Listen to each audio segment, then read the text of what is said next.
राधा मेरी स्वामिनी और मैं राधे को दास, जन्मो जन्मो मोहे दीजियो श्री बृंदावन धामवास।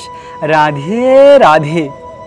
भगवान श्री कृष्णेर जन्माष्टमी महा उत्सव, परम पुरुषोत्तम भगवान श्री कृष्णेर जन्माष्टमीर व्रत आमरा कबे पालन करब?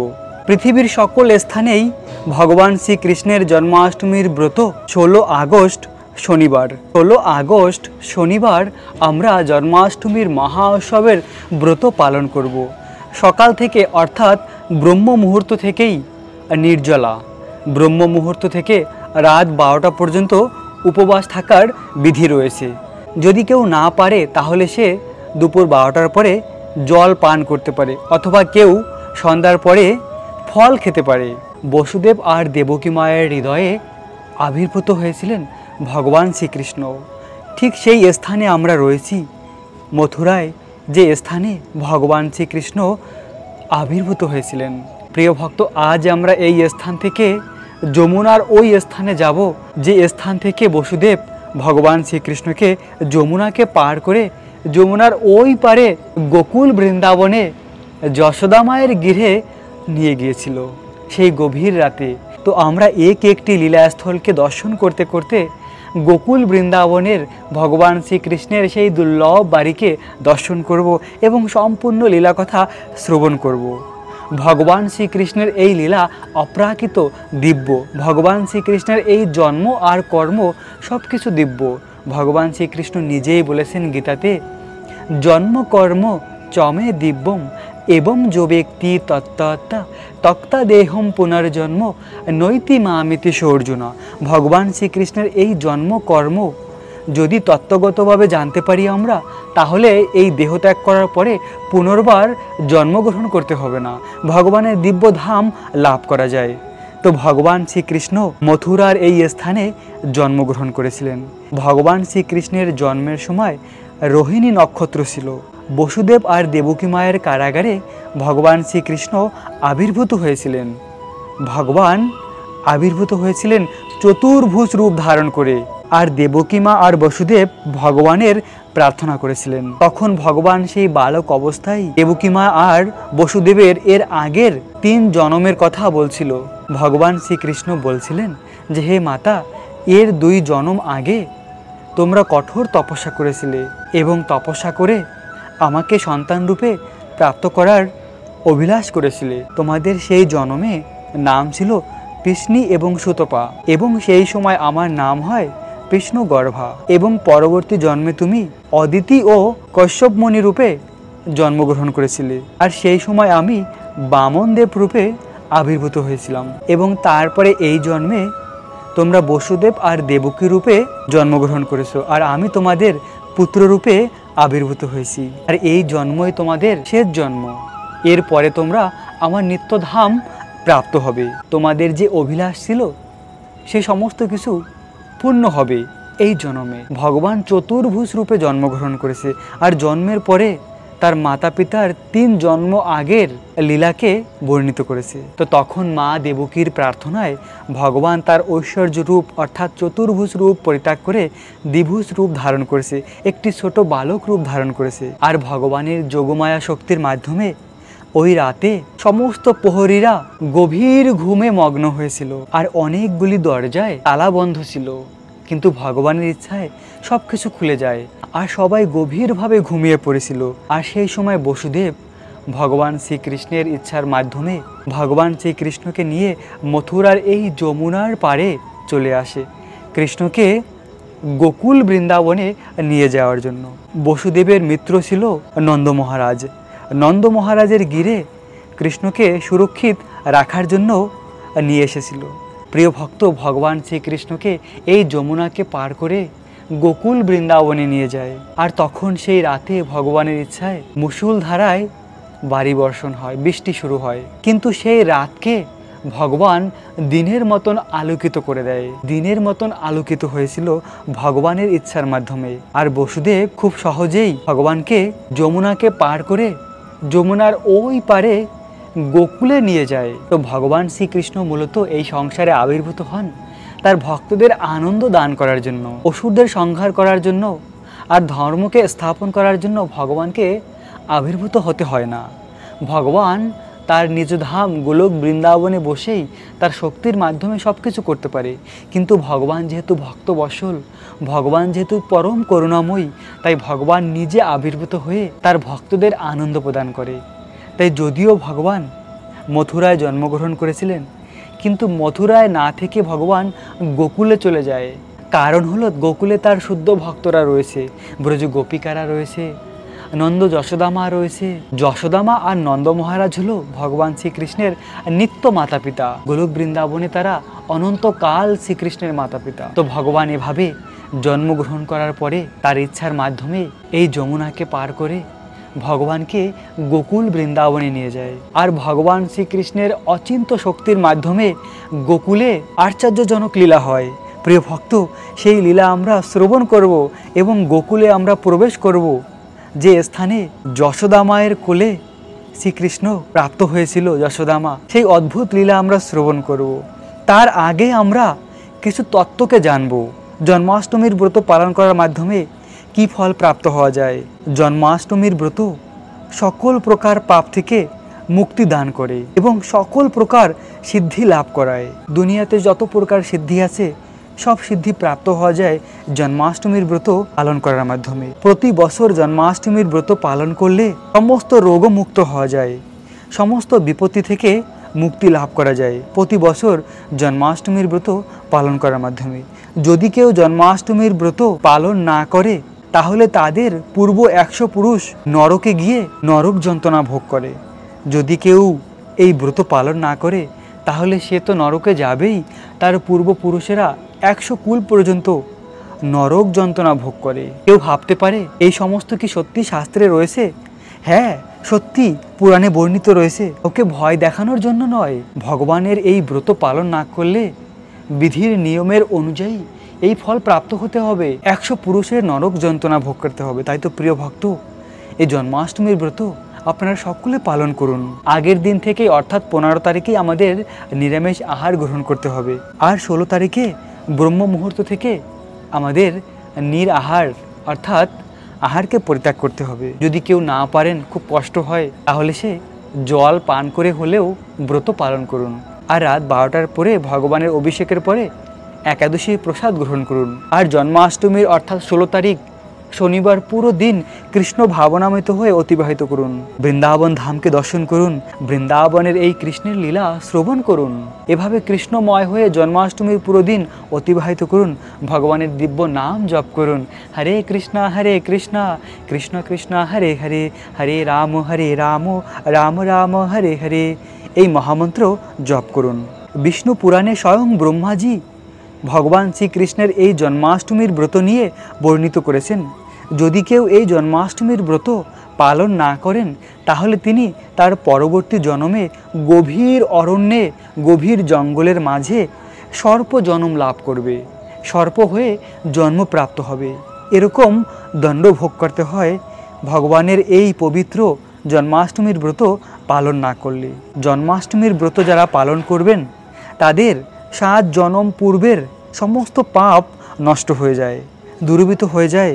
অবশেষে তিনি পরম আনন্দ লাভ করে কৃষ্ণ ভক্তি প্রাপ্ত হয় এবং এই জীবনের অন্তিমে কৃষ্ণের ধাম গোলক বৃন্দাবন প্রাপ্ত হয়। প্রিয় ভক্ত, এরকম অপার মহিমা রয়েছে জন্মাষ্টমীর। কেননা ভগবান শ্রীকৃষ্ণ হলেন পরম পুরুষোত্তম, অনন্ত কোটি ব্রহ্মাণ্ড যার থেকে সৃষ্টি হয়, এই জগতের সব কিছু ভগবানের থেকে সৃষ্টি হয়। সেই পরম পুরুষোত্তম ভগবান শ্রীকৃষ্ণের জন্মদিন, পরম ব্রহ্ম ভগবানের আবির্ভাব তিথি জন্মাষ্টমী মহোৎসব আমাদের সকলের পালন করা উচিত। এরকম দুর্লভ সুযোগ আমরা কোথায় পাবো যে ভগবান এত দয়ালু, আমাদেরকে সব কিছু দিয়েছে, এই নিঃশ্বাস গ্রহণ করতে পারি, আমরা বেঁচে আছি ভগবানের কৃপায়, আমাদের জীবনের সব কিছু ভগবানের কৃপায়। সেই কৃষ্ণের জন্য আমাদের এই ব্রত অবশ্যই পালন করা উচিত। কেননা কৃষ্ণ ছাড়া আমাদের জীবনে আর সব কিছু বৃথা, সব কিছু অনিত্য। কৃষ্ণই আমাদের জীবনের একমাত্র নিত্য আপন সুহৃদ। কেননা কৃষ্ণ আমাদের কখনো পরিত্যাগ করে না। ভগবান কৃষ্ণ হলো ভক্তবৎসল, ভক্তের ভক্তির কথা ভগবান কখনো ভোলে না। তাই তো ভগবান কৃষ্ণ বলেছেন, নমে ভক্তা পুনশ্চতি, আমার ভক্তের কখনো বিনাশ হয় না, আমার ভক্তকে আমি খুব ভালোবাসি। কেননা ভক্ত হলো ভগবানের হৃদয়, ভগবানের প্রাণস্বরূপ। ভক্ত যেমন ভগবানকে পাওয়ার জন্য কত তপস্যা করে, কষ্ট করে, তেমন ভগবানও তার ভক্তকে পাওয়ার জন্য, তার ভক্তের কাছে যাওয়ার জন্য ভগবান আকুল হয়ে থাকে। এখন আমরা যে স্থানে প্রবেশ করতে যাচ্ছি, এই ব্রহ্মাণ্ডের সর্বশ্রেষ্ঠ স্থান, এখন যে রাস্তা ধরে আমরা যাচ্ছি, এই স্থানে একটি মন্দির রয়েছে। প্রিয় ভক্ত, ঠিক আমরা ওই স্থানে এসে পৌঁছেছি। ওই দূরে এই যে ছোট স্থান, এটি হলো প্রাচীন যশোদা মায়ের ঘর। যশোদা মা এই ঘরেই ছিলেন, আর ঠিক এই ঘরে, এই মন্দিরের এই স্থানে যশোদা মা কৃষ্ণকে লাভ করেছিলেন। বসুদেব ওই গভীর রাতে এই বাড়িতে, এই স্থানেই কৃষ্ণকে রেখে গিয়েছিল। আর যশোদা মা ওই দিন রাতে একটি কন্যা সন্তানকে জন্ম দিয়েছিলেন। আর অদ্ভুত আশ্চর্যজনক ব্যাপার হলো, এই জগতের সবাই শুনে অবাক হয়ে যাবে, যখন কারো সন্তান জন্ম হয় তখন খুব কষ্ট হয়, বেদনা হয়, কিন্তু যশোদা মায়ের ঠিক উল্টো। যশোদা মা ওই দিন রাতে প্রচণ্ড বৃষ্টি হয়েছিল, আর ওই বৃষ্টিতে সকলে ঘুমিয়ে পড়েছিল। যশোদা মা ঘুমিয়ে পড়েছিল, এমনকি যখন সন্তানকেও জন্ম দেয় তখন তার পাশে অনেক মায়েরা থাকে, তাদেরকে নার্স বলা হয়, যা কিছু বলা হোক, তারা থাকে, কিন্তু তারাও ঘুমিয়ে পড়েছে। ওই রাতে সকলে ঘুমিয়ে পড়েছে। আর যশোদা মায়ের যখন ঘুম ভেঙেছে তখন দেখে তার পাশে একটি সন্তান, নীলমণি, শ্যাম সুন্দর কৃষ্ণ। যশোদা মায়ের একটুকু কষ্ট হয়নি সন্তান প্রাপ্ত হওয়ার জন্য। সে ঘুমিয়েছিল আর ঘুম ভেঙে দেখে তার সন্তান প্রাপ্ত হয়েছে।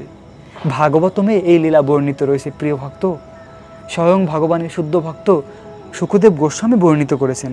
আর ভেবে দেখুন আমাদের কত ভাগ্য, সেই দুর্লভ স্থানে আজ আমরা রয়েছি, যে স্থানে ঘুম থেকে উঠে যশোদা মা তার কৃষ্ণকে পেয়েছিল আর নীলমণিকে পেয়েছিল।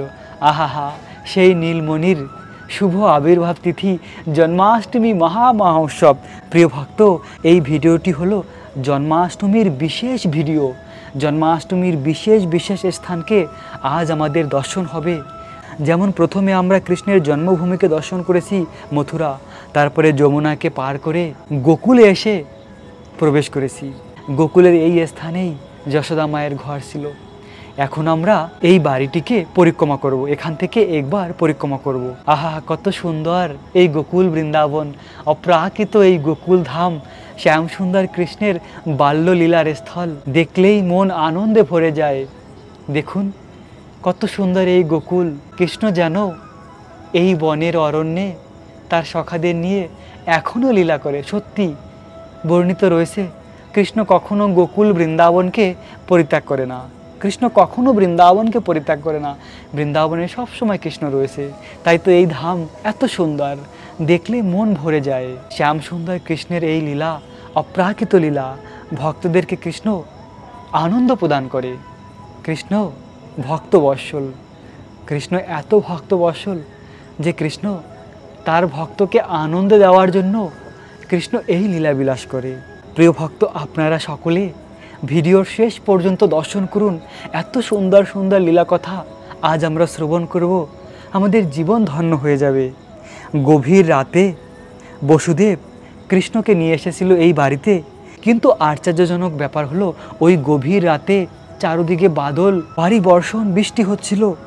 তখন তো অন্ধকার থাকার কথা, কিন্তু চৈতন্য চরিতামৃতে বলা হয়েছে, কৃষ্ণ সূর্য সম, মায়া হয় অন্ধকার, যাহা কৃষ্ণ তাহা নাই মায়ার অধিকার।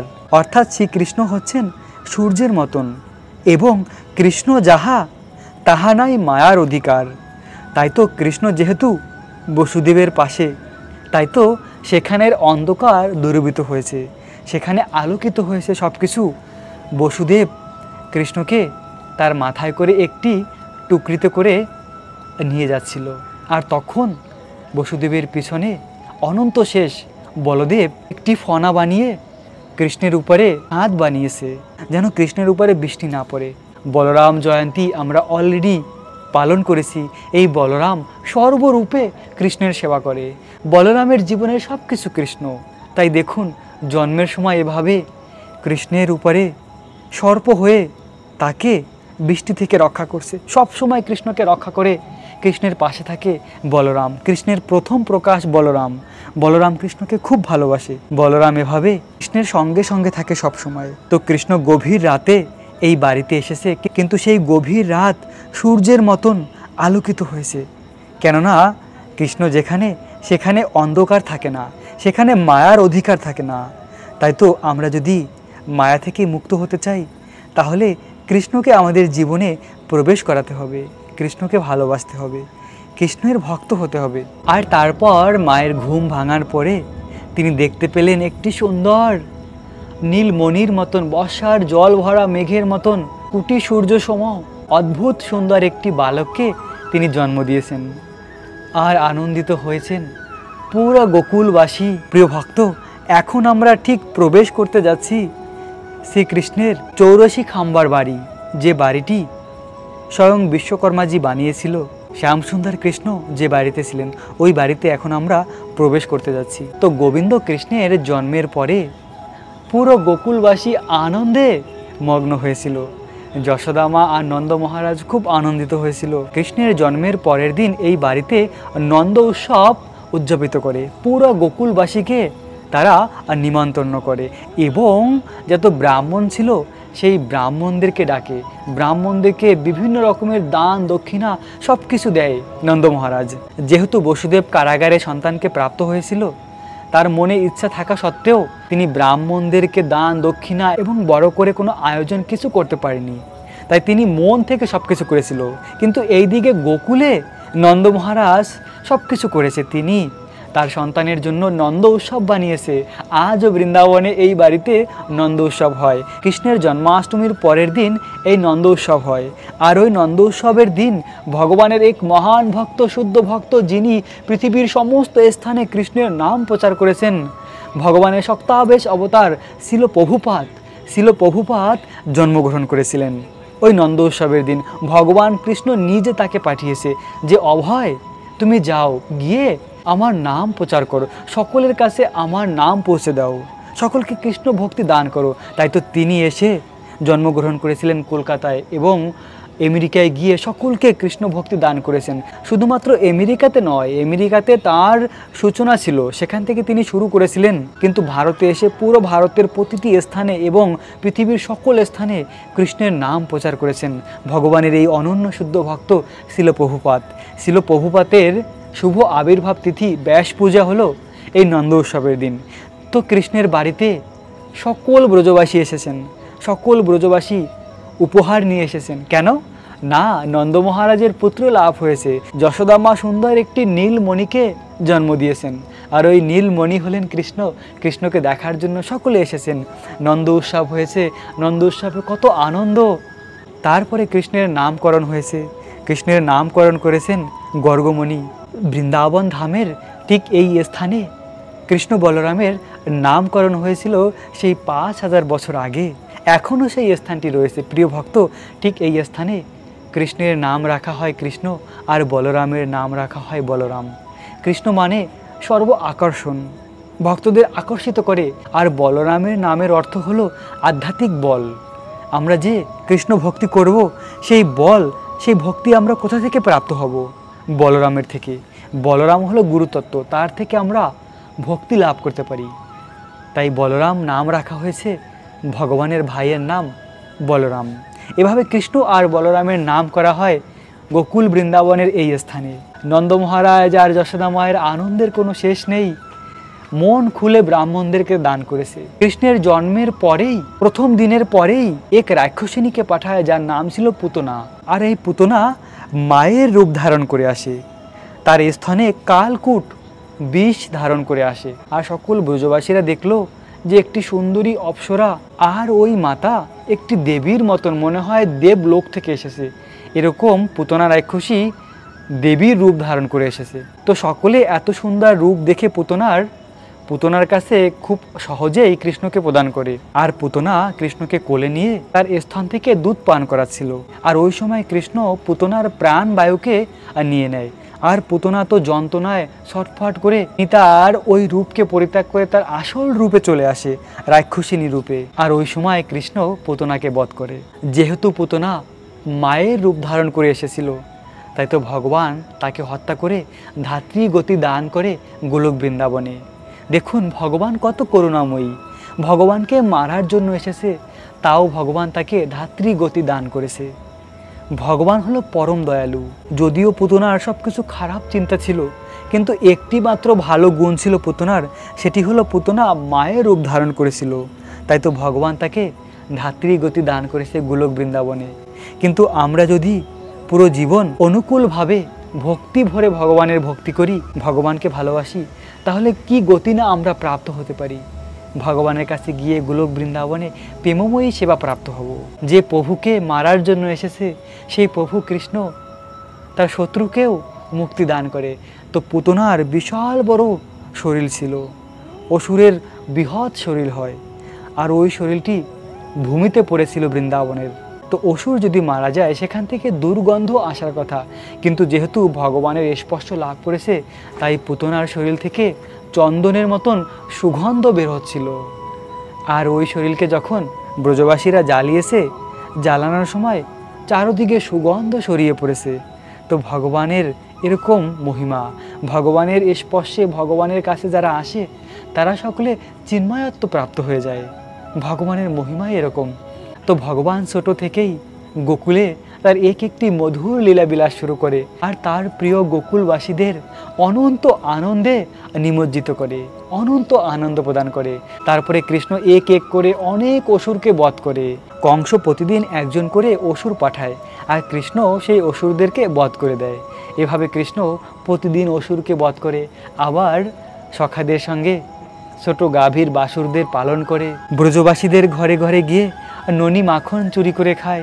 ব্রজবাসীরা যদিও মা যশোদার কাছে গিয়ে অভিযোগ করত যে তোমার কানহা কৃষ্ণ আমাদের ঘরের ননি মাখন চুরি করে খায়, কিন্তু তাদের মনের ইচ্ছা ছিল যে কৃষ্ণ তাদের ঘরে আসুক আর ননি মাখন চুরি করুক, কেননা তারা কৃষ্ণকে খুব ভালোবাসত, আর কৃষ্ণ তাদের ভালোবাসা গ্রহণ করত।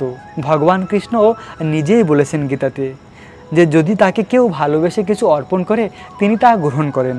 পত্রম পুষ্পম ফলম তয়ম যোমে ভক্তা প্রযস্যতি তদাহম ভক্তা উপহারিতম আসনানি প্রজাত্মনম। যদি ভগবানকে ভালোবেসে কেউ পত্র পুষ্প ফল জল অর্পণ করে, ভগবান সেই ভক্তের অর্পিত ভালোবাসাকে গ্রহণ করে।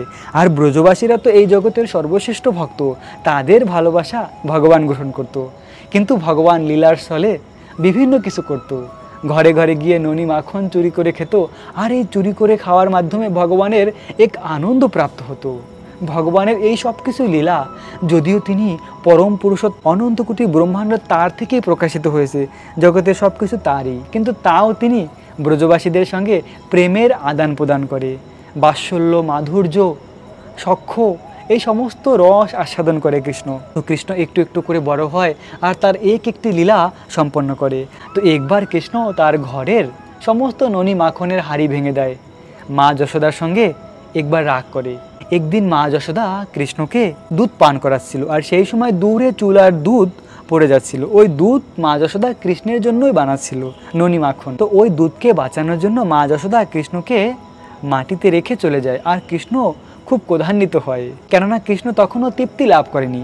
কৃষ্ণ ক্রোধান্বিত হয়ে পাশের ঘরের সমস্ত ননি মাখনের হাঁড়ি ভেঙে দেয়, আর মা যশোদাকে দেখে কৃষ্ণ দৌড়ে পালিয়ে যায়। তো প্রিয় ভক্ত, আজ সেই স্থান রয়েছে গোকুল বৃন্দাবনে, এই সেই 5000 বছর পুরানো দামবন্ধন লীলার স্থল। এই স্থানেই মা যশোদা শ্যাম সুন্দর কৃষ্ণকে বেঁধে রাখে। ভেবে দেখুন প্রিয় ভক্ত, যে কৃষ্ণ অনন্ত কোটি ব্রহ্মাণ্ডের মালিক, তাকে মা যশোদা তার বাৎসল্য প্রেমের মাধ্যমে বেঁধে রাখে। তো মা যশোদার ভয়ে কৃষ্ণ দৌড়ে পালিয়ে যাচ্ছিল। তো মা যশোদাও কৃষ্ণের পিছে দৌড়াচ্ছিল কৃষ্ণকে ধরার জন্য। তো এক সময় কৃষ্ণকে ধরে ফেলে। যে কৃষ্ণকে মুনি ঋষিরা অনন্ত কোটি জনম তপস্যা করেও কৃষ্ণের নখের একটি কণাকেও স্পর্শ করতে পারে না, সেই কৃষ্ণকে মা যশোদা দৌড়ে ধরে ফেলে, মায়ের কাছে ধরা পড়ে, আর কৃষ্ণকে এই স্থানে বেঁধে রাখে। এই সেই 5000 বছর পুরানো স্থান, ঠিক এই স্থানেই মা যশোদা শ্যামসুন্দর কৃষ্ণকে বেঁধে রাখে।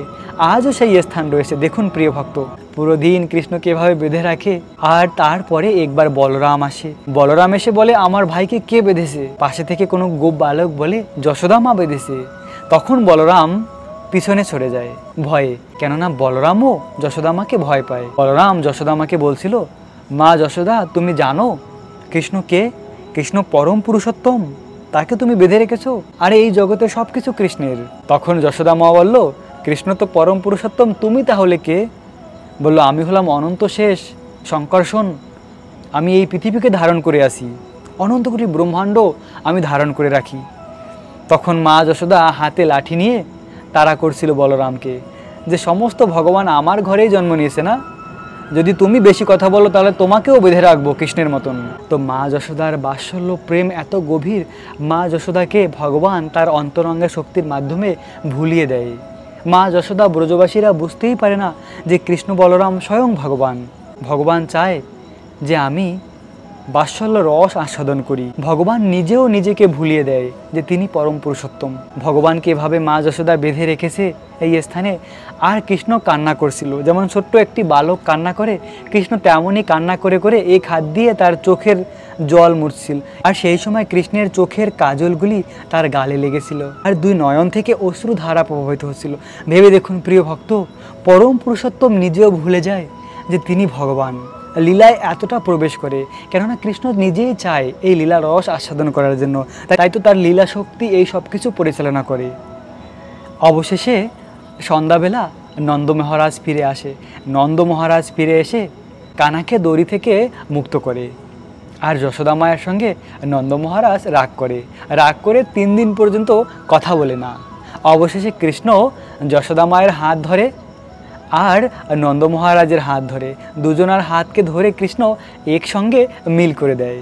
এভাবে বৃন্দাবনের এই স্থানে এই দামবন্ধন লীলা হয়েছিল। আর সেই থেকে আজও কার্তিক মাসে এই লীলা ভক্তরা উদযাপিত করে 1 মাস পর্যন্ত।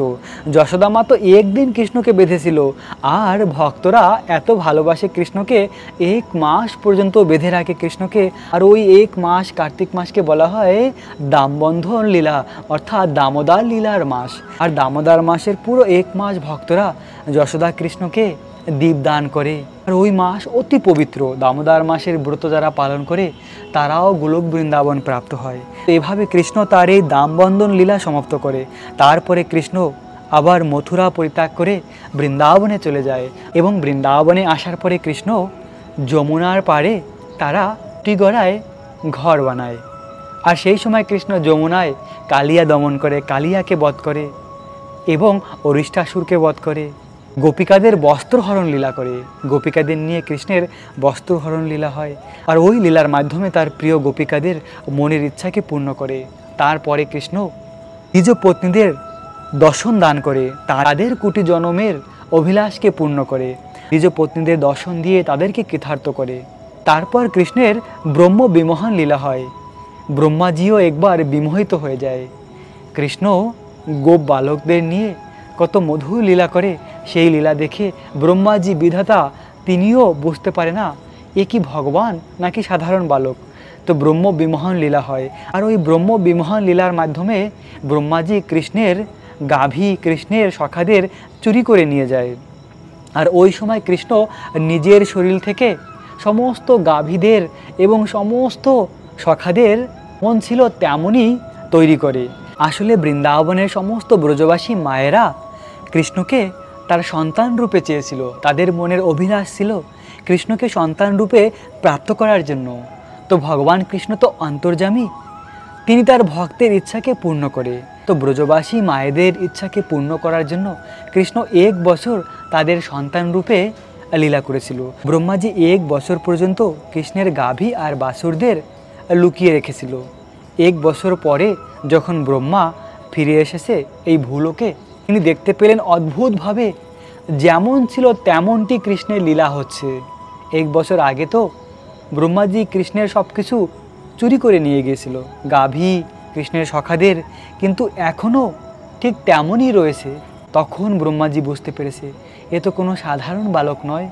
তখন ব্রহ্মাজি যখন বৃন্দাবনের মাটিতে তার পা রেখেছে, ব্রহ্মাজিকে শ্যামসুন্দর কৃষ্ণ দর্শন দিয়েছিল। তার ঐশ্বর্য, যে নিজেকে গাভী রূপে প্রকাশ করেছে, কৃষ্ণ নিজেকে যে সখা রূপে প্রকাশ করেছে, তারা সকলেই ছিল চতুর্ভুজ বিষ্ণু রূপ। আর স্বয়ং ভগবান কৃষ্ণ ছিল দ্বিভুজ মুরলীধর, হাতে বাঁশি, মাথায় ময়ূর মুকুট। আর ব্রহ্মাজি তখন দেখতে পেল যে তিনি শুধু একাই ব্রহ্মা নয়, অনন্ত কোটি ব্রহ্মা রয়েছে। এভাবে অনন্ত কোটি ব্রহ্মাকে দেখতে পেয়েছিল আমাদের এই ব্রহ্মাণ্ডের ব্রহ্মাজি। আর এই সব কিছু দেখে ব্রহ্মাজি মোহিত হয়ে গিয়েছিল। একেই বলা হয় ব্রহ্ম বিমোহন লীলা। ব্রহ্মাজিও মোহিত হয়ে যায় ভগবানের লীলা দেখে। এত মধুর ভগবানের লীলা। ভগবানের লীলা বোঝা বড় কঠিন, কিন্তু ভক্ত ভগবানের এই লীলাকে বুঝতে পারে, আর ভক্তকে ভগবান বোঝার মতন শক্তি দান করে। আসলে ব্রহ্মাজি তো সর্বশ্রেষ্ঠ জীব, তিনি এই জগতের সব কিছু সৃষ্টি করেছে। তার মাধ্যমে ভগবান আমাদেরকে শিক্ষা দান করে, আর তার মাধ্যমে ভগবান বিভিন্ন লীলা বিলাস করে। তো এই ব্রহ্ম বিমোহন লীলার পরে ভগবান আবার গোপিকাদের নিয়ে মহারাসলীলা করে নিধিবনে। গোপিকাদের নিয়ে পূর্ণিমার সেই রাতে কৃষ্ণ রাসলীলা করে, আর ওই রাতকে কৃষ্ণ ব্রহ্মার এক রাত্রিকে বানিয়ে দেয়। এই ভূমণ্ডলের এক রাতকে ব্রহ্মার এক রাত বানিয়ে দেয় ভগবান কৃষ্ণ। ভগবানের অচিন্ত শক্তির মাধ্যমে কৃষ্ণ সব কিছু করতে পারে, আর তার প্রিয় গোপিকাদের কৃষ্ণ অনন্ত আনন্দ দান করে রাসলীলার মাধ্যমে। রাসলীলার পরে কৃষ্ণ গোবর্ধন লীলা করে। গোবর্ধন লীলায় শ্যামসুন্দর কৃষ্ণ তার শ্রীহস্তে গিরি গোবর্ধন মহারাজকে ধারণ করে এক হাতে, আর এক হাতে কৃষ্ণ বাঁশি বাজায়। আর সেই সময় কৃষ্ণকে গোপিকারা অপলক নয়নে দর্শন করে। আসলে এটাও কৃষ্ণ তার ভক্তের জন্য করে। গোবর্ধন লীলাও কৃষ্ণ তার ভক্তকে আনন্দ দান করার জন্য করে। ব্রজ গোপিকাদের মনের ইচ্ছা ছিল, কেননা কৃষ্ণ প্রতিদিন সকাল হলেই বৃন্দাবনের অরণ্যে চলে যেত গোচরণ লীলার জন্য। কৃষ্ণকে গোপিকারা ভালো করে দর্শন করতে পারতো না, কিন্তু তাদের এই মনের ইচ্ছাকে পূর্ণ করার জন্য কৃষ্ণ এই গোবর্ধন লীলা করে। গোবর্ধন লীলার মাধ্যমে কৃষ্ণ এক স্থানে 7 দিন 7 রাত দাঁড়িয়ে থাকে, আর সেই সময় গোপিকাদের যে মনের ইচ্ছা, ওই ইচ্ছাকে কৃষ্ণ পূর্ণ করে। তারা কৃষ্ণকে অপলক নয়নে দর্শন করে অনন্ত আনন্দ লাভ করে। তো কৃষ্ণ যেমন ব্রজবাসী মায়েদের ইচ্ছাকে পূর্ণ করার জন্য ব্রহ্ম বিমোহন লীলা করে, তেমনই কৃষ্ণ ব্রজ গোপিকাদের তার সখীদের ইচ্ছাকে পূর্ণ করার জন্য, রাধারানীর ইচ্ছাকে পূর্ণ করার জন্য এই গোবর্ধন লীলা করে। আসলে সব কিছু কৃষ্ণ করে তার ভক্তদের আনন্দ দান করার জন্য। কৃষ্ণের ইচ্ছার মাধ্যমেও দেবরাজ ইন্দ্র বুঝতে পারে না যে শ্যামসুন্দর কৃষ্ণ পরম পুরুষোত্তম। তিনিও একটি ভুল করে বসে, পরে কৃষ্ণের কাছে এসে ক্ষমা ভিক্ষা করে বৃন্দাবনের গোবিন্দ কুণ্ডে, এবং ভগবান কৃষ্ণের অভিষেক করে। স্বর্গের গঙ্গার জল, তুলসী পাতা এবং সুরভি গাভীর দুধ, এই সমস্ত কিছু পঞ্চামৃত দিয়ে দেবরাজ ইন্দ্র ভগবান শ্রীকৃষ্ণের অভিষেক করে, কৃষ্ণের স্তুতি করে, কৃষ্ণের কাছে প্রার্থনা করে। আর বৃন্দাবনের গোবিন্দ কুণ্ডে এই লীলা হয়। গোবিন্দ কুণ্ডের জল আজও রয়েছে, ওই জল শ্যামসুন্দর কৃষ্ণের চরণামৃত। এভাবে কৃষ্ণ বৃন্দাবনের প্রতিটি স্থানে তার মধুর লীলা বিলাস করে। বৃন্দাবন থেকে কৃষ্ণ নন্দভবনে অনেক বছর থাকে। নন্দভবনে নন্দীশ্বর পাহাড়ের উপরে বিশ্বকর্মা স্বয়ং কৃষ্ণের জন্য অপরূপ সুন্দর বাড়িকে বানায়। সেই বাড়ি ছিল নন্দ মহারাজের দিব্য বাড়ি। ওই বাড়িতে থেকেই কৃষ্ণ বৃন্দাবনের বিভিন্ন বনে বনে গিয়ে মধুর এই লীলা বিলাস করে, তার প্রিয় ব্রজবাসীদের আনন্দ দান করে। তো এভাবে এই বৃন্দাবন ধামের প্রতিটি স্থান অপ্রাকৃত। প্রিয় ভক্ত, আপনাদের সকলের কাছে আমার এই মিনতি, আপনারা সকলে 16 আগস্ট শনিবার ভগবান শ্রীকৃষ্ণের পবিত্র এই জন্মাষ্টমীর ব্রত পালন করুন। জন্মাষ্টমীর ব্রত পালন করার মাধ্যমে আপনাদের হৃদয়ের সমস্ত অভিলাষ পূর্ণ হবে। ভগবান শ্রীকৃষ্ণের বিশেষ কৃপা লাভ করবেন। কেননা জন্মাষ্টমীর ব্রত যদি আমরা পালন না করি, তাহলে আমাদের অনেক কষ্ট পেতে হবে। তাই তো আপনারা সকলে জন্মাষ্টমীর ব্রত পালন করুন। জন্মাষ্টমীর আগের দিন নিরামিষ আহার করুন। জন্মাষ্টমীর দিন পুরো দিন উপবাস থাকুন। 12টার পরে একাদশীর প্রসাদ গ্রহণ করুন, এবং জন্মাষ্টমীর পরের দিনও নিরামিষ আহার করুন। এভাবে এই ব্রত পালন করুন আর জীবনকে ধন্য করুন। জন্মাষ্টমীর কিছুদিন পরে রয়েছে রাধাষ্টমী। রমণীর শিরোমণি, রমণীর শিরোমণি বিশ্বভানু নন্দিনী।